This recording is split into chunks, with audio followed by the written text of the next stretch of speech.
با مهمترین خبر و گزارش‌های روز برنامه اطلاعاتی پیغام منظور شماست. السلام علیکم.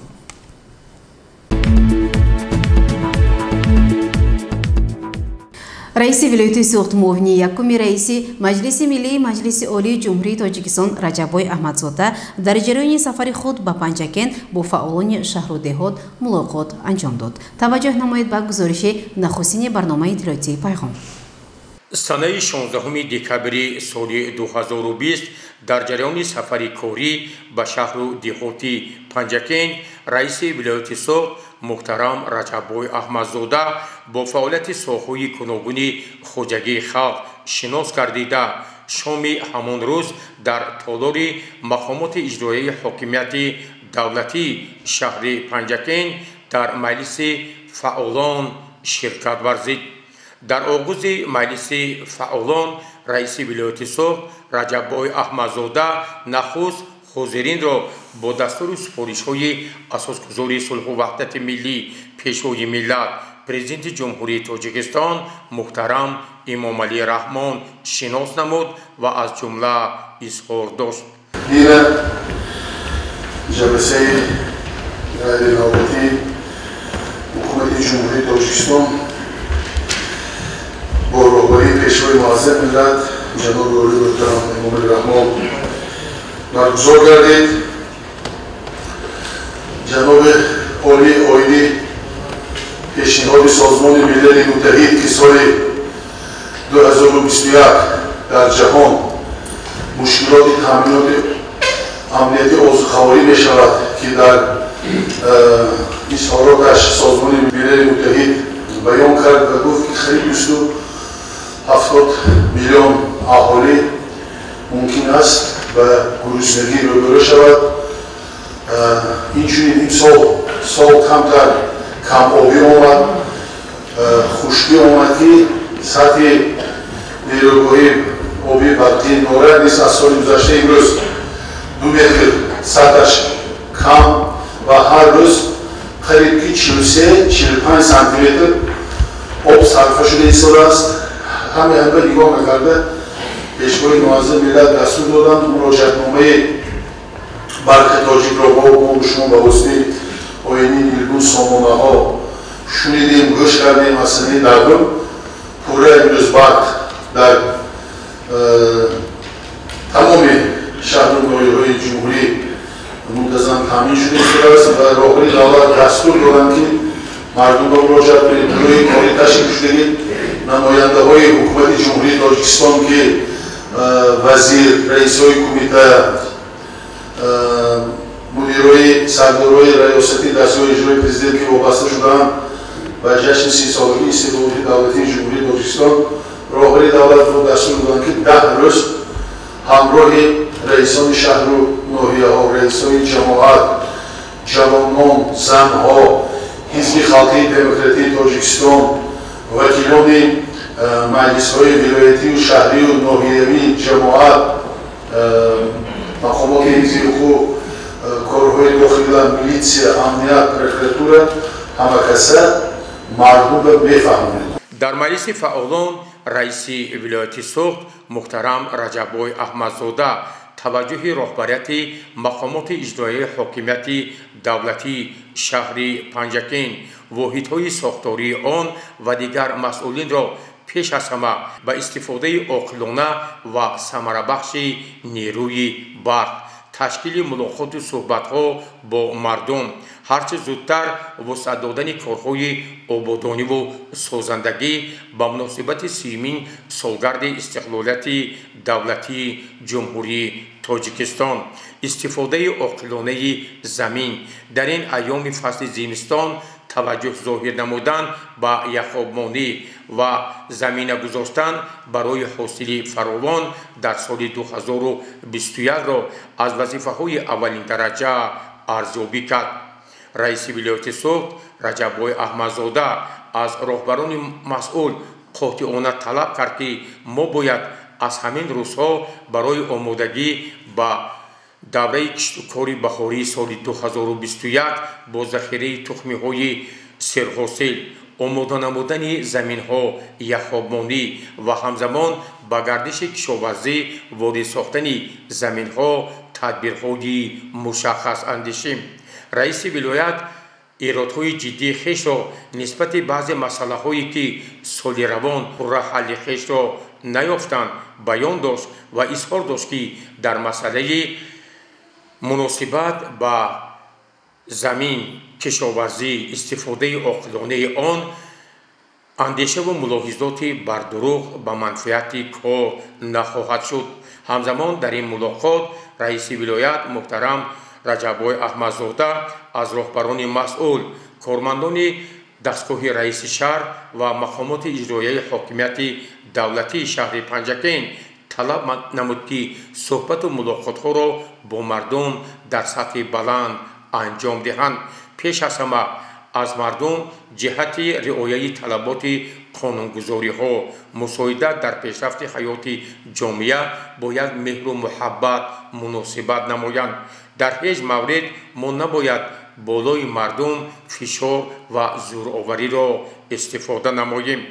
در جریان این ملاقات محترم رجب‌بای احمدزاده بار دیگر تاکید نمود که ما سال 2021 یکی از جشنواره‌های فرخنده 30مین سالگرد استقلالیت دولتی جمهوری تاجیکستان را استقبال می‌گیریم و همزمان سال آینده در کشور عزیز ما 3 رویداد مهم بین المللی برگزار می شود. بنابراین ما باید جهت وسعت کارهای آبادانی و سازندگی، سبز و خرمگردانی، نهالشینانی، تازه و پیراسته نمودن شهر و دهاتمان کارهای مشخص را انجام دهیم. در این ملاقات با راهبران مسئول سطح ولایتی و شهر پنجکین دستور داده شد که کارهای نظارتی را پرزور نمایند. همزمان رئیس ولایت سوخت محترم رجب‌بای احمدزاده جهت فعالیت مؤسسه‌های طبابتی در دوره پیشگیری از بیماری کرونا ویروس و دیگر مسائلی که بر رشد اقتصادی و اجتماعی شهر و دهات پنجکین علاقه‌مندند در نزد حاضرین وظیفه‌های مشخص گذاشتند و تاکید نمودند که ما باید سال نو میلادی 2021 را در اساس دستور سفارش‌های اساسگذار صلح و وحدت ملی پیشروی ملت پرزیدنت جمهوری تاجیکستان در محیط عائله به هیچ گونه خراجات و تنتنه‌ها جشن گیریم. در عرفه این سال فرخنده دستگیری کشورهای نیازمند جامعه، مساعدت به قسم‌های نظامی و دیگر مسائلی که به بهداشت زندگی مردم کمک می‌رساند در مد اول گذاشته شود. همینطور از طرف رئیس ولایت سوخت محترم رجب‌بای احمدزاده برای باز هم بهتر نمودن فعالیت ساحه‌های گوناگون خواجگی خلق راهبران دستور و سفارش‌های مشخص گرفتند. با مناسبت 700 سالگی کمال خوجندی با اقدام رهبریت دانشکده آموزگاری تاجیکستان در شهر پنجکین از طرف فاکولته فیلولوژی این بارگاه معرفت همایش علمی فرهنگی برگزار گردید. توجه نمایید به گزارش خبرنگاران ما. با مناسبت 700 سالگی کمال خوجندی با ابتکار رهبریت دانشکده آموزگاری تاجیکستان در شهر پنجکین و جهد و تلاش‌های فاکولته فیلولوژی این بارگاه معرفت همایش علمی فرهنگی و موسیقی برگزار گردید. این همایش را رکتور دانشکده آموزگاری تاجیکستان در شهر پنجکین پروفسور معظم خان انصاری حسن آغاز بخشید و به حاضرین اطلاع داد که در اساس قرار سازمان یونسکو سال 2020 دو جشنواره بزرگ 5500 سالگی سرعزم باستان و 700 سالگی شیخ کمال خوجندی با شکوه و جلال در سطح جهانی تجلیل کردید. سپس در این همایش علمی فرهنگی استاد دانشکده آموزگاری تاجیکستان در شهر پنجکین مزراب غفارزاده پیرامون نقش و مقام камоли хуҷандӣ дар адабиёти классикии тоҷик ва шӯҳрати ҷаҳонии ӯ сухан гуфт. Дар назди иштирокчиёни ин ҳамоиши илмӣ устоди донишкадаи омӯзгории Тоҷикистон дар шаҳри Панҷакен Гулпарӣ Шарифова пиромони мавзӯи нақши ҳуруф дар тасвирсозиҳои камоли хуҷандӣ маърузаи илмӣ кард. Сипас аз тарафи устоди калони донишкадаи омӯзгории Тоҷикистон Абдуқодир Наҷмиддин иштирокчиёни ин ҳамоиш бо мавзӯи лутфи сухани камол ва арзишҳои ҳунарии ашъори ӯ шинос шуданд. Сипас аз тарафи ҳайати устодон ва донишҷӯёни факултаи филологияи тоҷики донишкадаи омӯзгории Тоҷикистон барномаи адабию фарҳангӣ ва мусиқӣ таҳти унвони суханвари сеҳрофарин бо маҳорату истеъдоди хеле волои магистрати донишкадаи омӯзгории Тоҷикистон Хурсанмурод Сафаров, донишҷӯи курси 2 шоира Мироқилова, устоди донишкадаи омӯзгории Тоҷикистон дар шаҳри Панҷакен Мизроб Ғаффорзода, мутриб ва навозанда Тоҳирҷон Аюбов. ҳайати устодону донишҷӯён бо як маҳорати баланд намоиш дода шуд, ки лаҳзаву саҳначаҳои он бори дигар зиндагинома ва ашъори безаволи камоли хуҷандиро барои ҳозирин муаррифӣ кард. ҳамин тавр дар як фазои фарҳангӣ ин барномаро иштирокчиён бо як шавқу сурур тамошо карданд. дар хотимаи барнома аз тарафи ректори донишкадаи омӯзгории Тоҷикистон дар шаҳри Панҷакен Муаззамхон Ансорӣ ва ҳайати роҳбарии донишкада ба таҳиягарон, иштирокчиён ва онҳое ки дар муаррифии ин барномаи фарҳангӣ саҳв гузоштанд ифтихорномаҳо ва тӯҳфаҳои хотиравӣ тақдим гардид.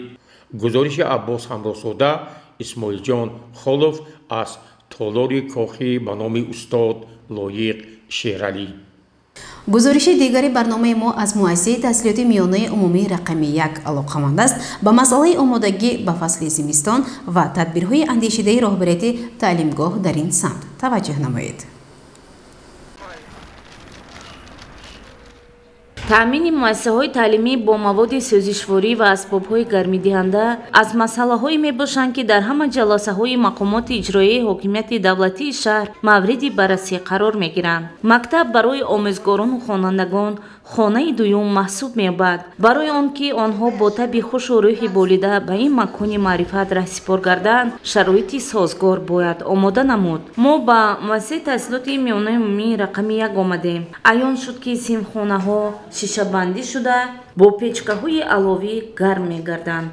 барои дар ҳолати гармӣ нигоҳ доштани ҳавои синфхонаҳо ҳароратсанҷ гузошта шудааст. чуноне ки мушоҳида гардид, хонандагон ба муассиса бо сару либоси мактабӣ ҳозир гардиданд ва аз ниқобҳои муҳофизатӣ истифода мекунанд.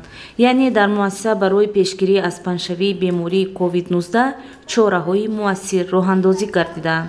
дар муассисаи мо вазъи зимистонгузаронӣ мӯътадил аст.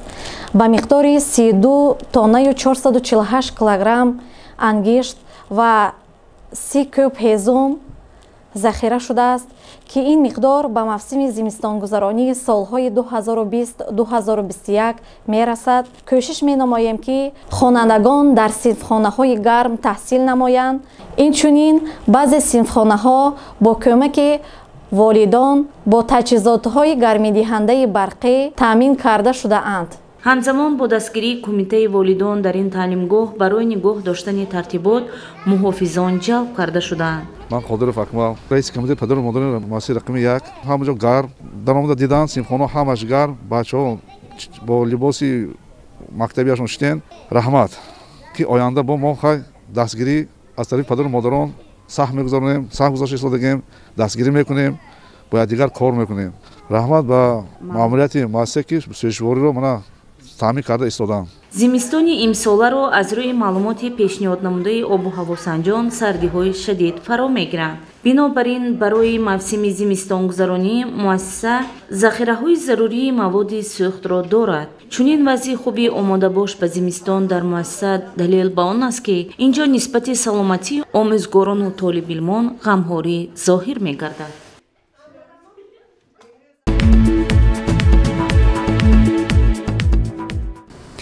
донишҷӯи донишкадаи омӯзгории тоҷикистон дар шаҳри панҷакент турсуной муҳиддинова дар мусобиқаи ҷумҳуриявӣ оид ба шоҳмот барои гирифтани ҷоми пешвои миллат якҷо бо дастаи шоҳмотбозони вилояти суғд сазовори ҷои аввал гардид. дар мусобиқаи ҷумҳуриявӣ оид ба шоҳмот барои нолиштан ба ҷоми пешвои миллат ки он аз санаи 7 то 10 декабр дар шаҳри душанбе байни бонувон баргузор шуд, беҳтарин шоҳмотбозон ширкат варзиданд. дастпарвари маҳфили шоҳмоти кохи фарҳанг донишҷӯи донишкадаи омӯзгории тоҷикистон дар шаҳри панҷакент турсуной муҳиддинова ифтихор аз он дошта дорад ки шарифи шоҳмотбозини вилояти суғдро ҳифз намуд.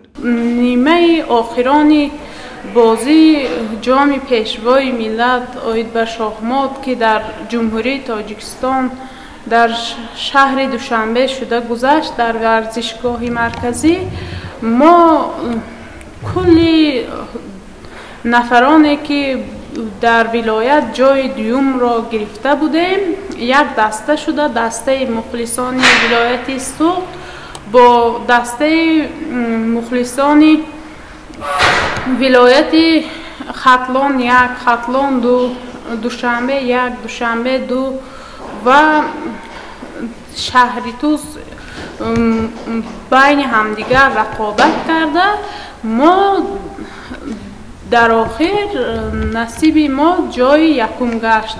назар ба нақли турсуной ӯ шоҳмотро дар наврасӣ тавассути компютер омӯхта, сипас дар маҳфили шоҳмоти шаҳри панҷакент маҳорату малакашро такмил додааст. аз хурдиам дар компютери бародарам бозии шоҳмот буд. ман худам шавқу рағбат кардам ва фигураҳо чӣ хел роҳ меравад аз он омӯхтам. назди устод комилов неъматҷон дар муассисаи таҳсилоти миёнаи умумӣ рақами 71 рафта дар маҳфили омӯзиши шоҳмот хеле шавқу рағбати зиёдро пайдо намудам. умед мекунем ва боваре ҳам дорем ки шоҳмотбози ҷавон турсуной муҳиддинова дар оянда низ дар мусобиқаҳои вилоятии ҷумҳуриявӣ ва берун аз он ширкат варзида обрӯи шаҳри бостониямонро баланд хоҳад бардошт. бинандагони гиромӣ ба як эълон таваҷҷӯҳ намоед. нозироти андоз дар шаҳри панҷакент ба маълумоти соҳибкорон мерасонад ки мутобиқи қарори ҳукумати ҷумҳурии тоҷикистон таҳти рақами 451 муҳлати пардохти маблағи патент то сонаи 5 ҳар моҳ муқаррар шудааст. барои дар муҳлати муқаррар гардида пардохт накардани маблағи патент нисбати шумо мутобиқи талаботи моддаҳои 600 ва 616 кодекси ҳуқуқвайронкунии маъмурии ҷумҳурии тоҷикистон протокол тартиб дода мешавад. дар сурати машғул шудан ба фаъолияти соҳибкорӣ бидуни қайд дар мақомоти андоз тибқи талаботи қисми 1 моддаи 617 кодекси ҳуқуқвайронкунии маъмурии ҷумҳурии тоҷикистон ба маблағи аз 4060 то 4640 сомонӣ ҷаримаи маъмурӣ татбиқ карда мешавад. таъкид менамоем ки барои ситоидани қарзи андоз нисбати шумо мавод омода намуда барои чораҷоӣ ба мақомоти дахлдор равон карда мешавад. ба саҳми ҳамаи шаҳрвандон расонида мешавад ки рӯзҳои наздик дар ҳудуди бозорҳо ва марказҳои тиҷоратӣ аз ҷониби нозироти андоз гузаронидани корҳои назоратӣ ба нақша гирифта шудааст.